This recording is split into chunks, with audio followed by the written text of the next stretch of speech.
Assalamualaikum kawan-kawan pecinta cerita seram di channel Kawan Horor. Malam ini, Kang Carman akan membawakan sebuah kisah dari akun Twitter @hororpsikologis berjudul asli, Perjalanan Dilarang. Mengisahkan dua sahabat yang melakukan perjalanan pulang malam hari dan dihadapkan kepada persimpangan yang salah satunya merupakan jalur terlarang. Yang ternyata, dengan sadar jalan itulah yang mereka pilih. Dapatkah mereka keluar dengan selamat? Langsung saja kita simak sama-sama. Dan jangan pernah dengarkan cerita ini sendirian, karena terkadang mereka tidak hanya hadir di dalam cerita. Malam itu hujan turun dengan deras. Kilat menyambar di langit, seakan-akan memperingatkan sesuatu yang tidak diinginkan. Di sebuah kafe kecil di pinggiran kota, dua sahabat, Ardi dan Bima, sedang menikmati kopi hangat mereka. Mereka baru saja pulang dari perjalanan bisnis yang melelahkan, dan rencana mereka adalah untuk kembali ke rumah secepat mungkin. Namun, ada satu hal yang mengganggu mereka: jalan pintas yang bisa memotong waktu perjalanan hampir setengahnya. Jalan itu dikenal sebagai jalan terkutuk. Katanya banyak kecelakaan aneh di sana, kata Ardi sambil menggigit donatnya. Kamu pernah dengar? Bima mengangguk. Matanya serius. Iya, tapi aku tidak percaya tahayul. Orang-orang bilang begitu karena jalannya memang berbahaya. Banyak tikungan tajam dan jurang yang curam. Jadi, kita lewat sana. Ardi menyarankan sedikit ragu. Bima tertawa. Apa yang bisa terjadi? Kita cuma perlu berhati-hati saja. Mereka membayar kopi dan melanjutkan perjalanan. Meski hati kecil Ardi merasa ada yang tidak beres, dia mengikuti Bima yang tampaknya yakin. Setibanya di persimpangan yang memisahkan jalan utama dan jalan pintas itu, mereka melihat tanda peringatan besar bertuliskan perjalanan dilarang. Serius, kenapa harus ada tanda sebesar ini? Gumam Ardi, matanya menatap tajam ke arah tanda itu. Untuk menakut-nakuti orang bodoh yang tidak bisa mengemudi dengan benar, balas Bima sambil menekan pedal gas lebih dalam. Mobil mereka melaju ke jalan itu, meninggalkan tanda peringatan di belakang mereka. Setelah beberapa kilometer, suasana mulai berubah. Jalanan yang tadinya mulus berubah menjadi kasar dan dipenuhi lubang. Kabut tebal tiba-tiba menyelimuti, membuat pandangan mereka terbatas. Aku tidak suka ini, kata Ardi, suaranya bergetar sedikit.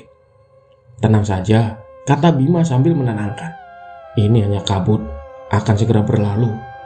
Namun, kabut itu semakin pekat, hingga mereka tidak bisa melihat apa-apa di depan mereka. Suasana semakin mencekam ketika mereka mulai mendengar suara-suara aneh dari luar mobil. Suara gemerisik seperti langkah kaki yang mengikuti mereka. Apa kamu dengar itu? Tanya Ardi, memandang keluar jendela dengan gugup. Dengar apa? Bima mencoba tetap tenang, tetapi wajahnya menunjukkan kecemasan yang sama. Langkah kaki itu semakin dekat, dan tiba-tiba sosok bayangan muncul di depan mobil. Bima menginjak rem dengan keras, dan mobil mereka berhenti dengan mendadak. Bayangan itu tidak bergerak, hanya berdiri di tengah jalan, memandang mereka dengan mata yang tidak terlihat. Siapa itu? Bisik Ardi, jantungnya berdetak kencang. Bima mencoba membunyikan klakson, tetapi bayangan itu tidak bergeming. Perlahan, sosok itu mendekat ke mobil mereka. Ardi dan Bima hanya bisa duduk diam. Napas mereka tertahan, menunggu apa yang akan terjadi. Setelah sosok bayangan itu mendekat hingga berada di samping jendela, tiba-tiba ia menghilang begitu saja. Hanya kabut yang tersisa di sekitaran mereka. Bima menarik napas dalam-dalam, berusaha mengembalikan ketenangannya. Kita harus keluar dari sini, kata Bima tegas, berusaha memutar balik mobilnya. Namun, jalan di belakang mereka yang seharusnya kosong, kini berubah menjadi jalanan yang panjang dan tidak berujung. Apaan ini? Seru Ardi panik. Bukankah kita baru saja melewati jalan itu? Bima tidak bisa menjawab. Dengan ragu-ragu, ia melajukan mobil ke depan lagi, berharap kabut akan segera hilang. Namun, semakin mereka melaju, Jalanan seolah semakin panjang, seperti tidak ada akhir. Mereka mencoba memutar kembali, tetapi hasilnya sama. Jalanan itu terus membawa mereka kembali ke titik yang sama, tanpa ada tanda-tanda kehidupan di sekitarnya. Mereka terjebak dalam lingkaran tanpa akhir. Ardi menggenggam teleponnya, mencoba menghubungi seseorang, tetapi tidak ada sinyal. Ini gila, ini tidak mungkin terjadi, teriaknya. Bima menggertakkan gigi, menahan rasa takut yang mulai merayap di dirinya. Tetap tenang, kita pasti bisa keluar menemukan jalan. Mereka terus melaju dalam kabut tebal itu, melewati ratusan meter jalan yang sama tanpa hasil. Waktu seolah berhenti, dan mereka mulai kehilangan orientasi. Dalam kebingungan mereka, suara langkah kaki kembali terdengar. Kali ini lebih jelas dan lebih dekat. Ada yang mengikuti kita, bisik Ardi. Keringat dingin membasahi dahinya. Bima tidak berkata apa-apa. Matanya terpaku pada jalan di depannya. Saat itulah mereka melihat sesuatu yang membuat darah mereka membeku. Di tengah jalan, mereka melihat diri mereka sendiri, berdiri dengan tatapan kosong, seolah-olah mereka adalah pantulan yang terjebak di dalam kaca. Ardi menjerit ketakutan, dan Bima dengan cepat memutar mobil, mencoba melarikan diri dari pemandangan mengerikan itu. Namun, seberapa cepat pun mereka melaju, bayangan itu selalu berada di depan mereka, menunggu dengan sabar. Apa yang terjadi? Apa kita sudah mati? Ardi mulai kehilangan akal sehatnya. Jangan bicara seperti itu, bentak Bima. Tapi ketakutannya semakin menyata. Mereka terjebak dalam jalan yang tidak berujung, bersama bayangan diri mereka sendiri yang terus menghantui. Setelah entah berapa lama terjebak di dalam jalan yang tidak berujung, kabut tebal perlahan mulai menghilang. Namun, bukannya merasa lega, Ardi dan Bima justru merasa semakin tertekan ketika melihat pemandangan di sekitar mereka berubah. Jalanan kini dikelilingi oleh hutan lebat dengan pohon-pohon tua yang menyeramkan. Aku tidak ingat pernah ada di hutan sekitar sini, kata Bima, suaranya penuh keraguan. Tidak ada, balas Ardi dengan tegas. Ini tidak mungkin nyata. Saat mereka melanjutkan perjalanan, mereka mulai melihat sesuatu yang aneh di antara pepohonan. Bayangan-bayangan bergerak cepat, seolah-olah mengintip mereka dari kejauhan. Kadang-kadang, mereka bisa melihat sosok manusia, tetapi ketika mereka mencoba melihat lebih dekat, sosok itu menghilang. Ini mimpi buruk bukan? Tanya Ardi, berharap apa yang dia alami hanya ilusi. Tidak, ini nyata, jawab Bima dengan suara bergetar. Terlalu nyata.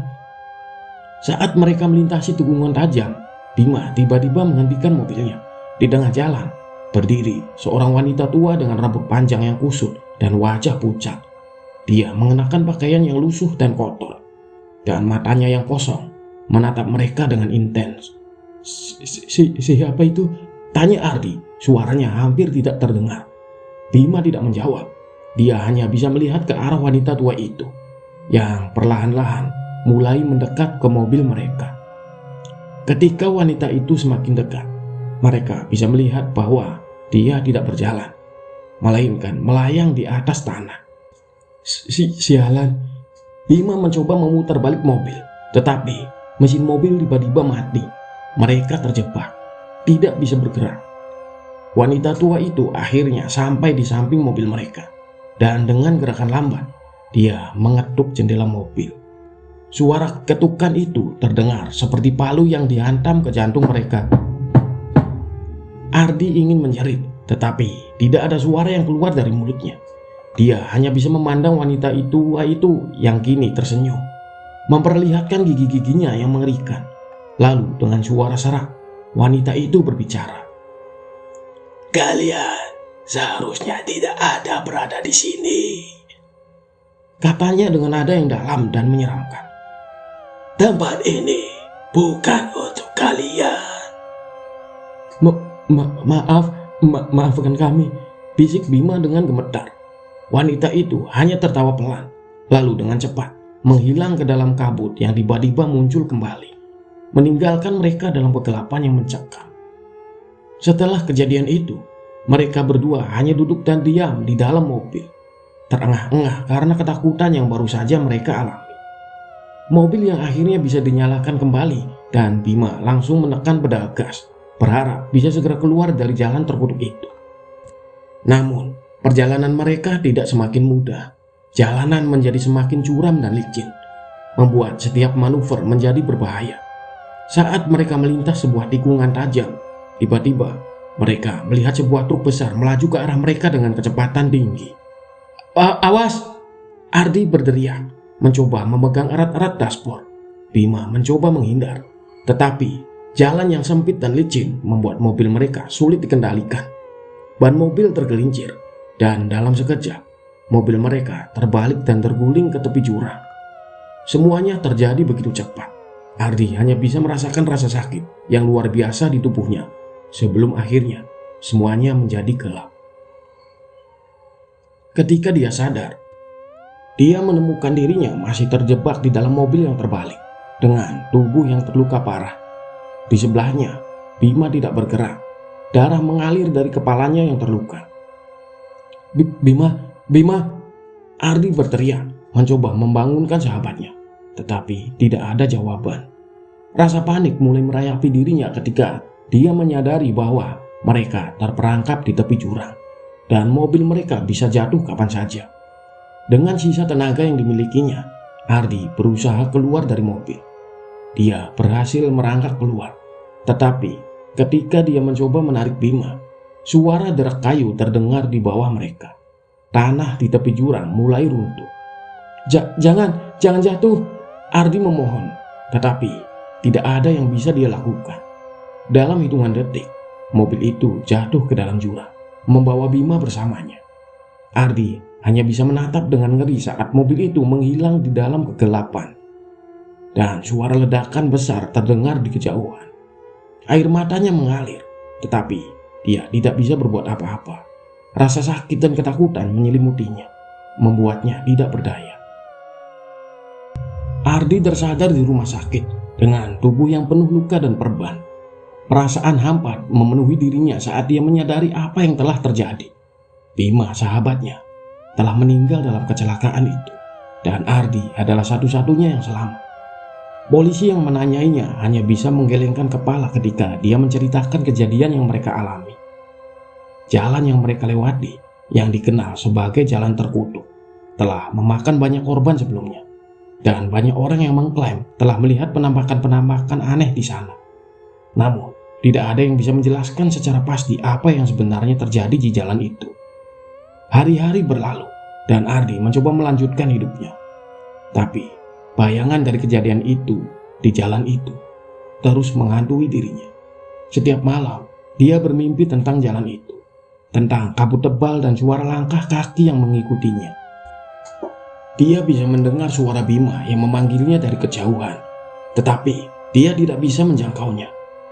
Suatu malam, ketika dia terbangun dari mimpi buruknya, dia melihat sesuatu yang membuat darahnya membeku. Di ujung kamarnya berdiri sosok wanita tua yang pernah ditemui di jalan itu.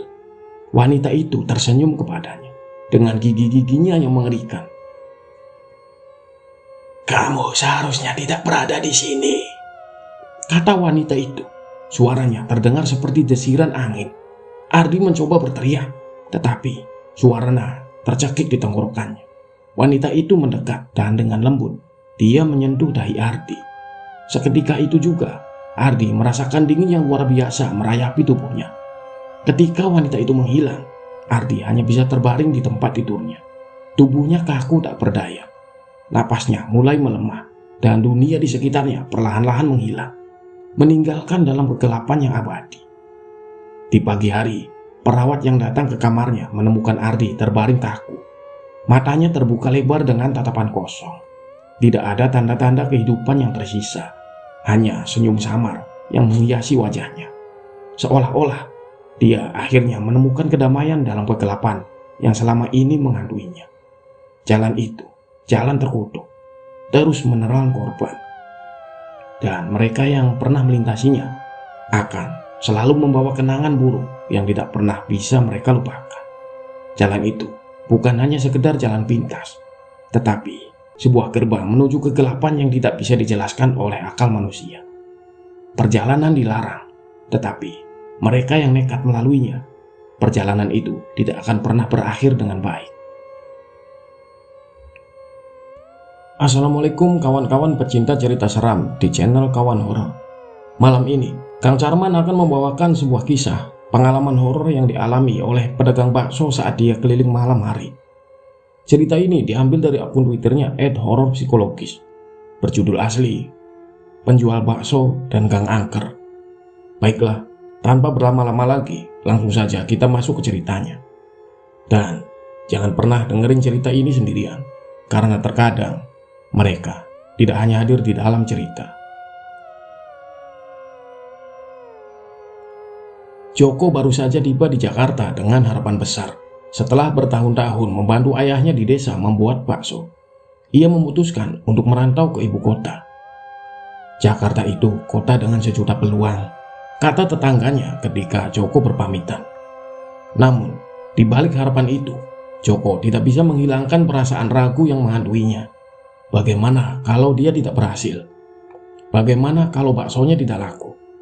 Setelah beberapa hari di Jakarta, Joko akhirnya menemukan gerobak bekas yang dijual dengan harga terjangkau. Penjualnya seorang pria tua yang ramah, memberikan semangat kepadanya. "Semoga sukses ya nak, usaha di sini memang keras, tapi kalau kamu tekun, rezeki pasti ada," ucap pria itu sambil menyerahkan kunci gerobak. Joko hanya tersenyum dan mengangguk meski hatinya penuh kegelisahan. Malam pertama Joko berjualan bakso berjalan dengan lancar. Ia berkeliling di sekitaran kawasan perumahan yang ramai.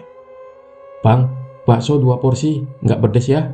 teriak seorang ibu muda yang sedang membawa anak kecil. Joko dengan cekatan menyiapkan pesanan itu, sambil sesekali melirik sekitar, memastikan tidak ada yang terlewat. "Enak bang, rasa baksonya kayak di kampung," ucap seorang pria parubaya yang baru saja selesai makan. Joko tersenyum lebar, hatinya sedikit lega. Mungkin, pikirnya, nasib baik memang ada di Jakarta. Namun, di balik senyumnya, ada perasaan aneh yang mulai menggelayuti di benaknya. Setiap malam, saat ia pulang larut, Joko merasa ada yang mengawasinya dari kegelapan. Jalanan Jakarta yang ramai di siang hari berubah menjadi sepi dan mencekam di malam hari. Seminggu setelah berjualan, Joko mulai merasa lebih percaya diri. Ia memutuskan untuk memperluas area jualannya. Setelah mendengar dari sesama pedagang bahwa ada beberapa gang kecil yang jarang dijamah pedagang lain, ia berpikir mungkin bisa mencoba peruntungan di sana. Meski merasa sedikit ragu, ia tetap bertekad mencobanya. Pada malam itu, setelah selesai berjualan di area biasa, Joko menuju gang yang sepi dan gelap. Saat memasuki gang tersebut, ia merasakan hawa dingin yang menyelimuti tubuhnya. "Kenapa suasananya begini ya?" gumamnya sambil terus mendorong gerobak. Gang itu hanya diterangi oleh beberapa lampu jalan yang berkelip-kelip, menciptakan bayangan yang meliuk-liuk di dinding.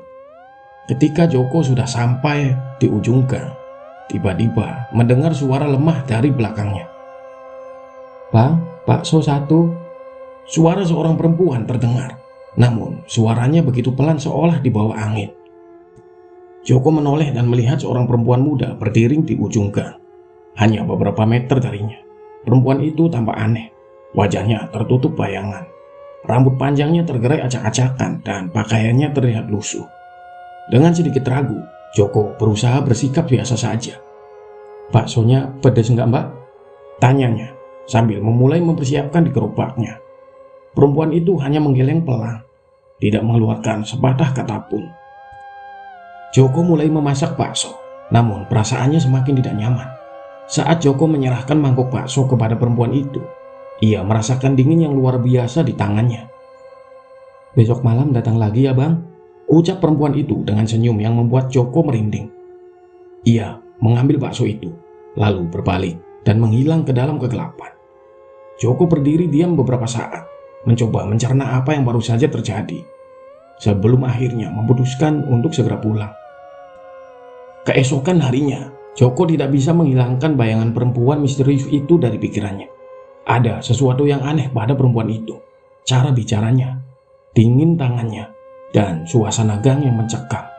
Namun, Joko meyakinkan dirinya sendiri bahwa itu hanya perasaannya saja. Mungkin aku terlalu lelah, pikirnya sambil menyiapkan gerobak untuk perjualan malam itu. Malam itu, setelah melayani beberapa pelanggan di area biasa, Joko merasa terdorong untuk kembali ke gang misterius itu. Meskipun hatinya penuh keraguan, rasa ingin tahu yang kuat membuatnya mengambil resiko.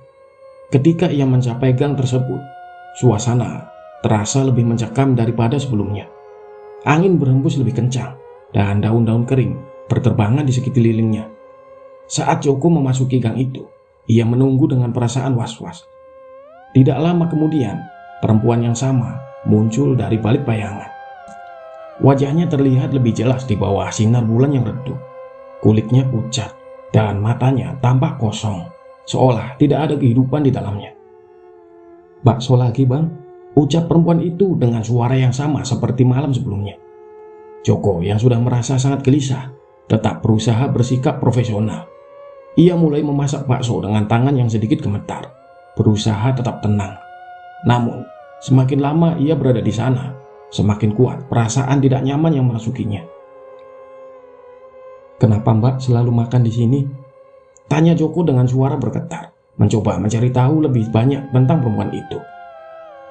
"Di sini sepi, aku suka," jawab perempuan itu dengan senyuman yang membuat Joko semakin merasa ada yang tidak beres. Setelah bakso selesai disiapkan, perempuan itu mengambil mangkok tanpa berkata apa-apa lagi. Saat ia membayar, Joko merasakan dingin yang sama seperti malam sebelumnya. "Besok datang lagi ya, Bang," ucap perempuan itu sebelum menghilang di dalam kegelapan. Malam itu, Joko tidak bisa tidur. Wajah perempuan itu terus terbayang-bayang di pikirannya. Apa yang sebenarnya yang terjadi? Gumamnya berulang kali mencoba mencari jawaban di tengah ketakutannya. Malam ketiga tiba, dan meskipun diliputi rasa takut, Joko kembali datang ke gang yang sama. Ia merasa ada sesuatu yang harus ia temukan. Meskipun hatinya penuh dengan perasaan cemas, gang itu kembali gelap dan sunyi, dengan kabut tipis yang mulai turun, menambah suasana mencekam. Saat Joko berjalan lebih dalam ke gang itu, ia merasakan kehadiran sesuatu yang tidak terlihat. Tiba-tiba, di sudut matanya, ia melihat sesuatu yang bergerak. Joko berhenti, mencoba menajamkan penglihatannya. Ketika ia memutar tubuhnya, sebuah sosok putih melayang-layang di kejauhan. Sosok itu tertutup kain kafan lusuh, dengan wajah yang tidak terlihat jelas karena tertutup kain. Sosok itu adalah pocong. "Ya Tuhan, apa itu?" seru Joko dalam hati, merasa darahnya membeku. Pocong itu terus mendekat tanpa suara, dan Joko merasa kakinya terpaku di tanah. Kenapa aku nggak bisa lari?" pikirnya dengan panik. Saat pocong itu semakin dekat, Joko mendengar suara perempuan misterius itu lagi. "Besok malam datang lagi ya." Suaranya terdengar lebih dingin dan mengerikan. Dengan penuh ketakutan, Joko melihat perempuan itu berdiri di belakangnya dengan senyuman yang lebar dan menakutkan. Siapa kamu sebenarnya?" teriak Joko, suaranya bergetar. Namun, perempuan itu hanya tertawa pelan. Tawa yang membuat bulu kuduk Joko berdiri. Dengan sisa tenaga yang ia miliki, Joko berusaha melarikan diri. Ia meninggalkan gerobaknya dan lari sekencang mungkin, meninggalkan gang itu dan semua yang ada di dalamnya. Malam itu, Joko tidak bisa tidur. Ia merasa seolah-olah berada di alam mimpi buruk yang nyata. Hari berikutnya, meski hatinya penuh ketakutan, Joko tidak ingin menyerah begitu saja. Ia memutuskan untuk berjualan di rute yang berbeda, berusaha menghindari gang misterius itu. Namun, malam itu, meskipun sudah mencoba menjauh, Joko tanpa sadar kembali menemukan dirinya di dekat gang yang sama. "Aku nggak boleh kesini lagi," pikirnya. Namun langkah kakinya seolah memiliki keinginan sendiri. Ketika ia kembali memasuki gang itu, perasaan takut yang luar biasa menyelimutinya. Suara tawa pelan terdengar dari belakangnya, membuat Joko merinding. Ketika ia berbalik, ia melihat perempuan yang sama, tetapi kali ini wajahnya terlihat lebih jelas. Perempuan itu bukan lagi manusia. Kulitnya pucat, matanya merah seperti terbakar, dan mulutnya menyeringai lebar dengan tawa yang mengerikan. rambut panjangnya yang hitam legam terurai, seolah ingin menyelimuti Joko dalam kegelapan abadi. Pocong itu berdiri di sampingnya, seolah menunggu perintah. Joko merasa tubuhnya semakin kaku, tak bisa bergerak. Kenapa kamu terus mengikutiku?" teriak Joko dengan ketakutan. Namun perempuan itu hanya tertawa, semakin mendekat dengan gerakan yang menyerupai bayangan. Dengan seluruh tenaga yang tersisa, Joko berusaha untuk lari. Ia menutup matanya, berharap ini semua hanya mimpi buruk. Ketika ia membuka matanya lagi, ia menemukan dirinya berada di tempat yang gelap dan asing. Gerobaknya terbalik dengan bakso yang berserakan di tanah, dan tidak ada tanda-tanda kehidupan di sekitarnya. Hanya ada kegelapan yang pekat, seolah menelannya. Keesokan harinya, penduduk menemukan gerobak Joko yang kosong, dengan mangkok bakso yang masih utuh namun dingin. Joko tidak pernah lagi kembali ke gang itu. Ia pulang ke kampung halamannya, meninggalkan kenangan yang mencekam di kota yang tidak akan pernah ia lupakan.